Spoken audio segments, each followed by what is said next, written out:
11টা। তার মানে একটা ডোগাতে কিন্তু 11টা পাতা বেরাইছে, 11টা খিয়া। এই জেলার প্রতিটা মাঠে একটা বছরে বিভিন্ন রকম ফসল, সবজি ফসল উৎপাদন হয়।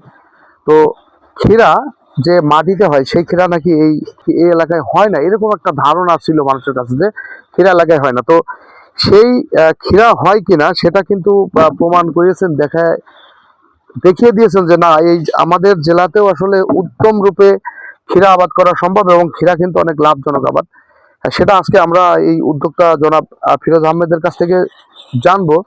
আর তিনি হচ্ছে ক্ষীরা চাষ করেছেন এবং এই ক্ষীরা চাষে তার লোকসান হচ্ছে না লাভ হচ্ছে, এবং ক্ষীরা চাষ করতে গিয়ে তিনি কি অভিজ্ঞতা অর্জন করলেন। আসসালামু আলাইকুম। জি।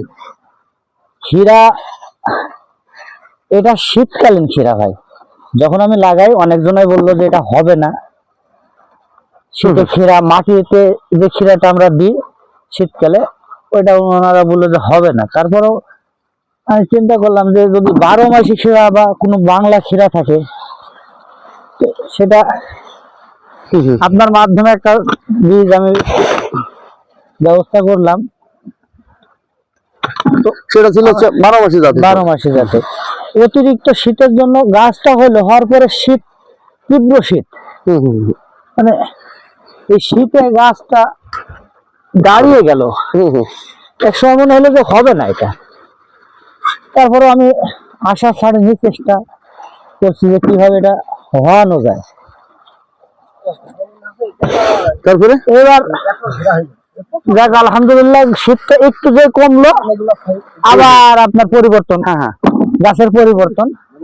আলহামদুলিল্লাহ এখন তো দেখতে পাচ্ছেন যে ক্ষীরা হবে না বলতে প্রত্যেক ডোগায় ডোগায় জালি। আমরা এই যে যদি জালিগুলো যদি একটু এখন তো উঠানো শুরু হয়নি, এই যে গতদিন উঠানো হয়েছে, আর আজকে গত কালকে পাঠাইছিলাম, আর আজকে আবার উঠাচ্ছি।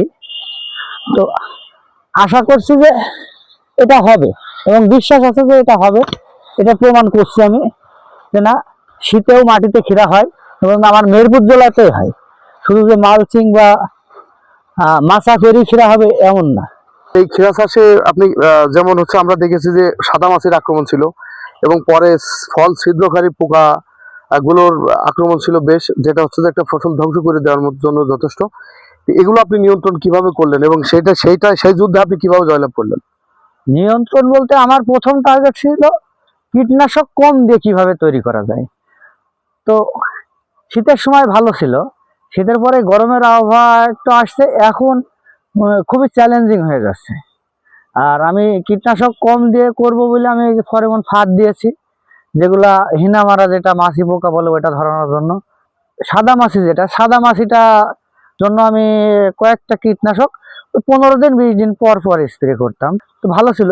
এখন এই যে আবহাওয়াটা চেঞ্জ হওয়ার পরে একটু বেশি হচ্ছে, এখন হয়তো বা একটু শর্টলি স্প্রে করতে হবে।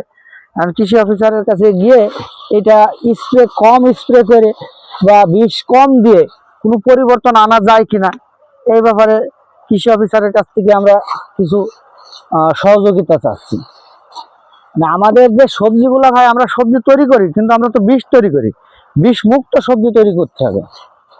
আমরা এটা নিজেও খাই, আমাদের গ্রাহক যারা আছে তাদেরকেও খাওয়াই। আপনি একজন সচেতন উদ্যোক্তা কৃষক, যে কারণে আপনি নিরাপদ ফসলের কথা চিন্তা করছেন, যে আমরা শুধু বিক্রি তো করি না, আমরা নিজেরাও তো খাই। জি। তো সেক্ষেত্রে আমরা আসলে পোকার সাথে যুদ্ধ করে পারছি না, তাই এটা একটা বিরাট বড় চ্যালেঞ্জ আমাদের আবহাওয়ার থেকে পোকার চ্যালেঞ্জটা বড় চ্যালেঞ্জ হয়েছে। তো সেক্ষেত্রে আপনি তো মোটামুটি সেই চ্যালেঞ্জের কিছুটা হলেও কিন্তু আপনি জয় করেছেন, কিছুটা, আমি পুরোপুরি বলবো না আপনাকে, তবে আপনি কি ধরনের অভিজ্ঞতা অর্জন করলেন এবং এই অভিজ্ঞতা দিয়ে ভবিষ্যতে ক্ষীরা আবাদ করা সম্ভব কিনা? ক্ষীরাটা তো খুব শর্ট টাইমের একটা তবে আবাদ বলতে ভাই, এই যে বললাম না, আবহাওয়া এবং কীটনাশক, এই দুটা আপনি যদি সঠিকভাবে করতে পারেন হবে। ক্ষীরা খুব অভিজ্ঞতায় এখানে ক্ষীরা কি বলবো, ক্ষীরার তো ভালো দিকে আমার দেখেন আওয়াজে চেঞ্জ হয়েছে। আসলে এটা তো 12 মাসি ক্ষীরা, 12 মাস শীতের সময় কম ধরে, এই গরমের সময় যে প্রত্যেক দেখেন এটা নিয়ে যান ভাই। কোন স্বামী একবার গুণ, প্রথম থেকে গুণ। হ্যাঁ হ্যাঁ, গুনেন ভাই, গুনেন। 1 2 3 4 5 6 7 8 9 10 10টা, মানে এর ভিতর পর্যন্ত আমি 10টা দেখা যাচ্ছে আমরা, ওর নিচেও কিন্তু আরো আছে, নিচে নিচে স্বামীর হাতে নিচে একটা, জি, 11টা। জি, জি। তার মানে একটা ডোগাতে কিন্তু 11টা 11টা পাতা বেরাইছে, দৃশ্যমান। 11টাই খিরা। হ্যাঁ। 11টাই খিরা, 11টা পাতা বেরাইছে। মানে আচ্ছা। খিরার জাতটা খুবই ভালো এবং আবহাওয়া সহনশীল, এটা নিঃসন্দেহে তৈরি করা যায়। কিন্তু আমাদের সবচেয়ে বড় সমস্যা হচ্ছে পোকা। এই পোকার সাথে আমাদের যুদ্ধ করে আমরা পাচ্ছি না। হুম হুম হুম। বুঝছেন? এই যে এখানে যে ডোগাটা দেখেন, এই ডোগাও কিন্তু মোটামুটি এই যে হ্যাঁ, এই যে মারা গেছে, এটা এটা কিন্তু মারা গেছে কিন্তু পরাগায়নের কারণে, এরকম পরাগায়ন কিছু একটা পার্সেন্টেজ মারা যাবে, যাবে, এটা ভাই সেটার যাবে। অংশ হিসেবে গেছে। কিন্তু এরপরে যেটা মারা গেছে তারপরে কিন্তু 1 2 3 4 5টা এখানে ডবল আর কি, জমজ। এখানে কিন্তু জমজ। আচ্ছা, জমজ কিরা কখনো দেখছেন? না জমজ, না, জমজ। জমজ কিরা দেখিনি। এটা কিন্তু জমজ, দেখছেন? ঠিক আছে, জমজ। তারপরে এটা একটা, এবং এই যে এখানে একটা, একটা, এরপর আমি অধিকার হিসাব না করলাম। ব্যতিক্রমী ফসল সবসময় লাভজনক। কৃষিতে যারা লোকসান গুণে হতাশ হচ্ছেন, তাদের জন্য একটা অনুপ্রেরণা হতে পারে জনাব ফিরোজ আহমেদ, কৃষি উদ্যোক্তা, যিনি হচ্ছে গত বছর বরবটি দিয়ে যার হচ্ছে যাত্রা শুরু। তিনি মাচাবিহীন বরবটিতে লাভ করেছেন, তার পরবর্তীতে বিটরুটে লাভ করেছেন, এরপরে যে ক্ষীরা, এবার ক্ষীরাতেও কিন্তু তিনি লাভ করেন, এবং ক্ষীরার সাথে রয়েছে কিন্তু স্কোয়াশ।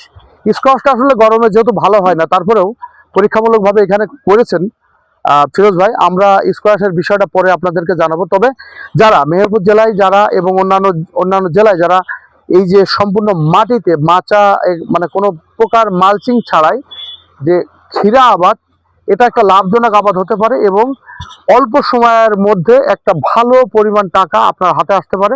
এরকম যদি কেউ এরকম চিন্তা থেকে যদি চাষ করতে চান, তাদের জন্য ক্ষীরা চাষ একটা লাভজনক চাষ হতে পারে। আজকে বিদায় নিচ্ছি এখান থেকে, পরবর্তীতে আবার কোনো নতুন বিষয় নিয়ে আপনাদের সাথে দেখা হবে। ততক্ষণ পর্যন্ত ভালো থাকুন, সুস্থ থাকুন, আল্লাহ হাফেজ।